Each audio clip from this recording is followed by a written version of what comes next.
Okay, now on this same graph, I skipped this step. I did it off camera because you are capable of doing this. I made another table like this with these same x values, but where the y value was for the cosine of x. So the cosine of 0 is 1. The cosine of pi over 4 is about here. The cosine of pi over 2, cosine of pi over 2 is 0. And I plotted those points in orange.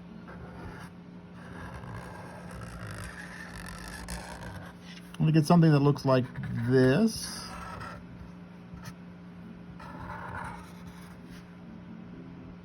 I didn't get that lined up quite right. Go and then back down through there. You notice this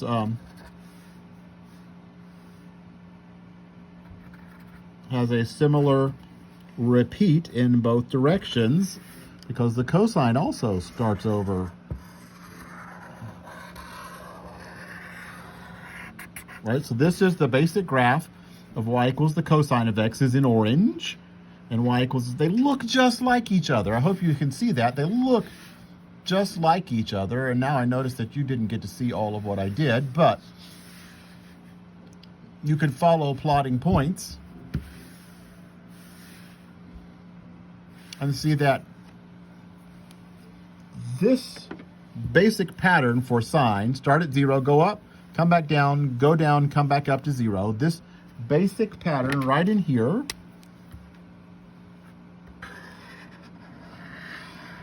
that basic pattern, go up, come back down, go all the way down to -1 and come back up.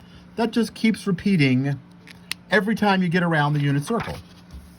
Right? It starts at 0, it goes up until it gets to 1, then it comes down until it gets to 0, then the sine values are going down until they get to -1, then they come back up and then back down and then back up, and it just repeats over and over.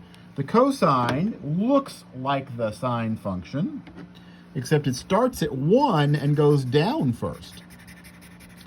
So it gets to 0, then it keeps going down till it gets to -1, then it keeps going up until it gets to 0, then it keeps going up until it gets to 1. That's the basic pattern of the cosine function. Right? It starts at 1, gets smaller till it's 0, then it gets negative all the way down to -1. And so the orange graph is the graph of the cosine of x. This basic one time around the circle pattern that I kind of highlighted in both these cases is important to remember. Right? And then the function repeats every 2 pi. The fact that it repeats every 2 pi is a phenomenon that we call being periodic. The function is periodic with period 2 pi. What that means is the function repeats. And how often does it repeat? It's called its period. It repeats every 2 pi. So once I go around the circle, the values of the sine and cosine start repeating. We've noticed that phenomenon. So the sine starts at 0, it goes up, comes down to -1, comes back up, and then it repeats that. This is what it does once around the circle. Here's what the cosine does once around the circle. Starts at 1, then it goes down to -1, and it comes back up to 1. They look just alike. They're just offset a little, actually. We'll talk about how much they're offset eventually. But knowing this basic pattern is very important. Earlier in the semester, we talked about what happens when we multiply the x, or when we multiply the y, or when we add to the x or add to the y. We will eventually talk about what that does to these functions. But for right now, what I want you to do is get a good idea of what that graph looks like, what the sine graph looks like, what the cosine graph looks like.